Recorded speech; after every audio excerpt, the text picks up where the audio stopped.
Good morning everyone. आज हम हिंदी के और एक महत्वपूर्ण विषय काल के बारे में समझेंगे।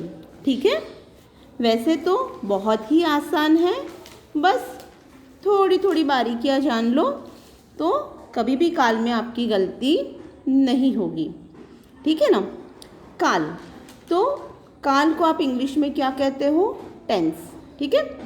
काल की परिभाषा यानी काल की व्याख्या, क्रिया के जिस रूप से कार्य करने या होने के समय का पता चलता है उसे काल कहते हैं। यानी हम वह क्रिया कौन से समय में करते हैं, ठीक है, उससे हमें काल का पता चलता है। तो जैसे कि बच्चे खेल रहे हैं, मैडम पढ़ा रही है। ठीक है, ध्यान से देखना बच्चों। पहले है बच्चे खेल रहे हैं, मैडम पढ़ा रही हैं। ठीक है। दूसरा, बच्चे खेल रहे थे, मैडम पढ़ा रही थी। ठीक है, ध्यान देना बच्चों, यहाँ पे है आया है, यहाँ पे थे आया है। ठीक है। बच्चे खेलेंगे और मैडम पढ़ाएंगी। ठीक है। तो कुछ समझ में आया आपको कि यहाँ पे हम क्या समझने का प्रयास कर रहे हैं? तो विस्तार से देखते हैं। पहले वाक्य में क्रिया वर्तमान समय में हो रही है। देखो, है ना, खेल रहे हैं यानी अभी भी खेल रहे हैं।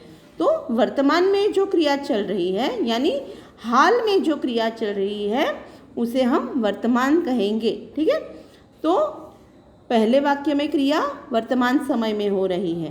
अभी दूसरे वाक्य में क्रिया पहले ही समाप्त हो चुकी है, यानी खेल रहे थे, मैडम पढ़ा रही थी, है ना, अभी नहीं पढ़ा रही है, पढ़ा चुकी है। तो जो क्रिया पहले से ही हो चुकी है, ठीक है, यहाँ पे वह दिखा रहा है कि यह क्रिया पहले ही समाप्त हो चुकी है।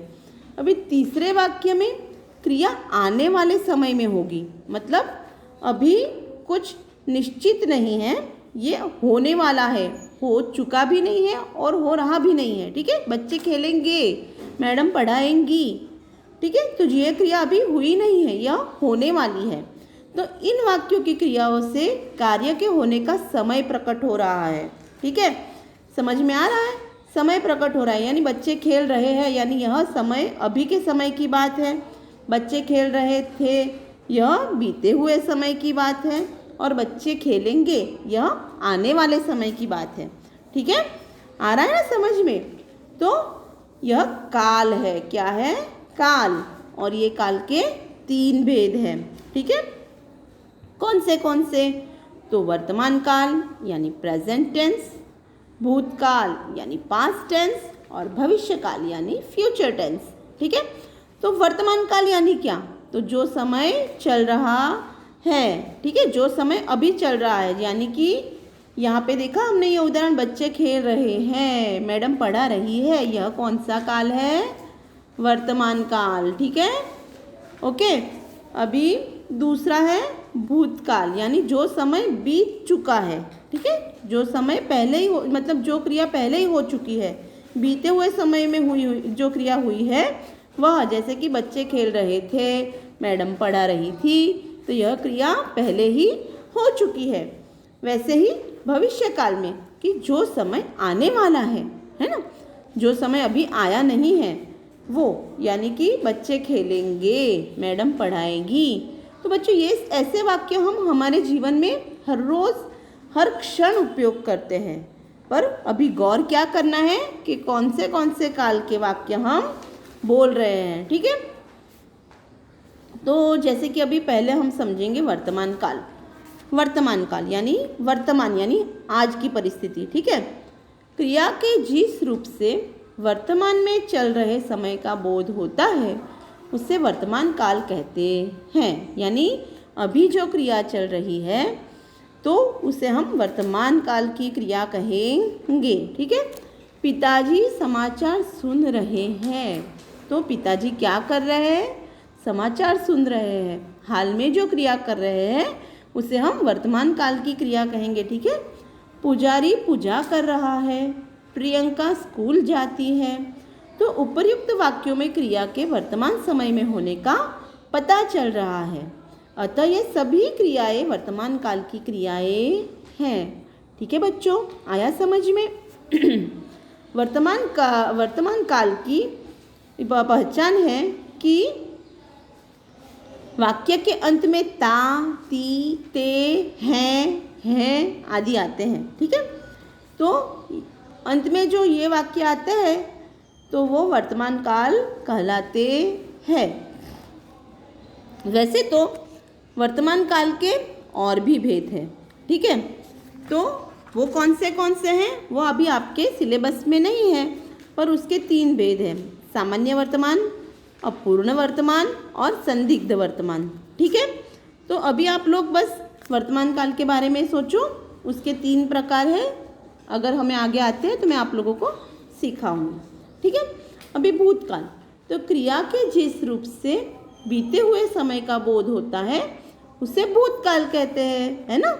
जो क्रिया हमें ऐसा दर्शाती है कि यह हो चुका है, ठीक है, यह क्रिया पहले ही समाप्त हो चुकी है, तो वह भूतकाल दर्शाती है। ठीक है, सरल वाक्यों में जिससे क्रिया से कार्य की समाप्ति का बोध हो, ठीक है, उसे भूतकाल की क्रिया कहते हैं। जैसे कि वह खा चुका था, खा रहा नहीं है, खाएगा भी नहीं, खा चुका था, यानी यह क्रिया खत्म हो चुकी है, उसने खाना खा लिया है, तो वह भूतकाल की क्रिया है। राम ने अपना पाठ याद किया, यानी अब उसे वो पाठ याद हो गया है, तो यह भी भूतकाल की क्रिया है। मैंने पुस्तक पढ़ ली थी, यानी पहले ही पढ़ चुकी है, तो ये सब क्या है? भूतकाल। ठीक है, उपर्युक्त सभी वाक्य में बीते हुए समय में क्रिया के होने का बोध करा रहे हैं, अतः ये भूतकाल के वाक्य हैं। आया समझ में? ठीक है, तो भूतकाल को कैसे पहचानेंगे? तो उसके अंत में था, थे, थी ऐसे शब्द आएंगे, तो वे भूतकाल कहलाएंगे। और भूतकाल के भी भेद होते हैं बच्चों। कौन से? तो सामान्य भूतकाल, आसन्न भूतकाल, अपूर्ण भूतकाल, हेतुमत भूतकाल, पूर्ण भूतकाल, संदिग्ध भूतकाल। ठीक है, तो ये सब हमें जैसे आएंगे वैसे मैं आप लोगों को पढ़ाऊंगी। ठीक है, अभी आपके सिलेबस में नहीं है, आपकी जानकारी के लिए मैंने आपको बताया है। अभी भविष्यकाल, तो अभी नाम से ही पता चल रहा है भविष्यकाल। ठीक है, भविष्यकाल यानी जो क्रिया अभी हुई नहीं है, आगे के समय में होने वाली है। ठीक है, तो उसकी व्याख्या क्या है? भविष्य में होने वाली क्रिया को भविष्यकाल की क्रिया कहते हैं। दूसरे शब्दों में कहे तो क्रिया के जिस रूप से काम का आने वाले समय में करना या होना प्रकट हो, यानी जो काम आने वाले समय में होने वाला है ऐसा प्रकट हो, तो उसे हम भविष्यकाल कहते हैं। जैसे कि वह कल घर जाएगा, यानी आज नहीं गया, वो कल जाने वाला है। ठीक है, अभी गया नहीं है, अभी यह क्रिया होने वाली है, कल जाने वाला है, तो यह हो गई भविष्यकाल की क्रिया। हम सर्कस देखने जाएंगे, ठीक है, तो यह भविष्य में होने वाला है, तो यह भी भविष्यकाल। किसान खेत में बीज बोएगा, तो यह भी भविष्यकाल। ठीक है, अंत में देखो आप गा, गे, गा, ठीक है, ऐसे सारे शब्द आ रहे हैं। तो उपर्युक्त वाक्यों